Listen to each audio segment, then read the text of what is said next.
ئەمە جاران شعرەکەی گشتە دوو وەرەقە. ناوم لەتیفی حاج محەممەی مەلا تۆفیقە، مەوالیدی 1951 دانیشتووی شاری سلێمانین. ئێمە کە باوکم مؤسیسی تەزبیحی ئەم ئیشە بووە، یعنی تەزبیح کە لە سلێمانیە تەزبیح ئەم دایهێنا. ئەو ئانە ئیش باش بوو، یعنی چونکە ئێمە بووین بازاری چاکمانەوە بە سێ کەس، یعنی دوو شاگردمان هەبوو پلان ناکەوتین. کارەبای ئەڵمانی قەدیم کە ئەمە گرانبەهایە، ئێستا لە بازار ڕەکەمە و بە مسقاڵیش ئەفرۆشرێ. دوای ئەوە سەندەلوسی قەدیم ئەمیش هەر گرانبەهایە، مەسەلەن ئێستا لە بازارە تۆزێ کەمە. اینجا دوای ئەوە ویسری قەدیمەکەش هەر کەمە، ویسر. اینجا ئاچ هەیە، اینجا بایزەر هەیە، جاران بایزەری ئەسڵی چاک هەبوو، ئێستا ئەو بایزەر تۆزێ کەم بۆتەوە.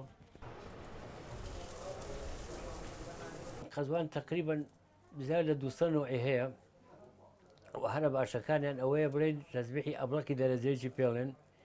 اینجا حەمەسووریمان هەیە، حەمەسووری ئەوش دەرەجەیەکی هەیە، دەرەجە 2 هەیە و دەرەجە 3 هەیە، ئەبڵەقش عینەشت. چاکترینیان کە ئەم حەمەسووریە سیعرەکەی گەشتە 3 وەرەقە. زاری وای بۆ تەزبیحی کارەبا گەیشتووەتە دەفتەرۆنی و کارەبای ئەڵمانی. مەسەلەن دەنە گەورە کە کردویانە لە بەغاو لە مووسڵ، من خۆم دیومە مەسەلەن داوای کابرا دەفتەرۆنیوی لێ کردووە، لەتر فرۆشراوە بە دەفتەر، فرۆشراوە بە مەسەلەن شتێک کەمتر. تەزبیحی کارەبای قەدیم کە پێڵێن زەردووی بۆ زەردووی بەکارهێت بۆ مناڵ، مەسەلەن ئەیکەنە کە مناڵێت یایەکێ تووشی زەردوویە بێ ئەیکەنە دەستی، لە پاش 3 ڕۆژ ئەو زەردوویە نامێنێ.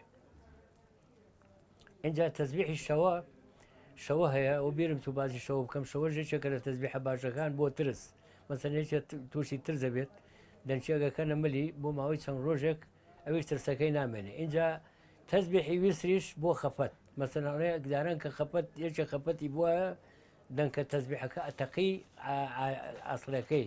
ئەمەیان پایبەری ڕۆمانیە، مەسەلەن ئێستا ئەمەشیان ئەمانە پایبەرن، پێیانڵێن پایبەری دەنێک درێژ. ئەمەیان پێڵێن جامی تایارە، ئەمەشیان پێڵێن سەدەق.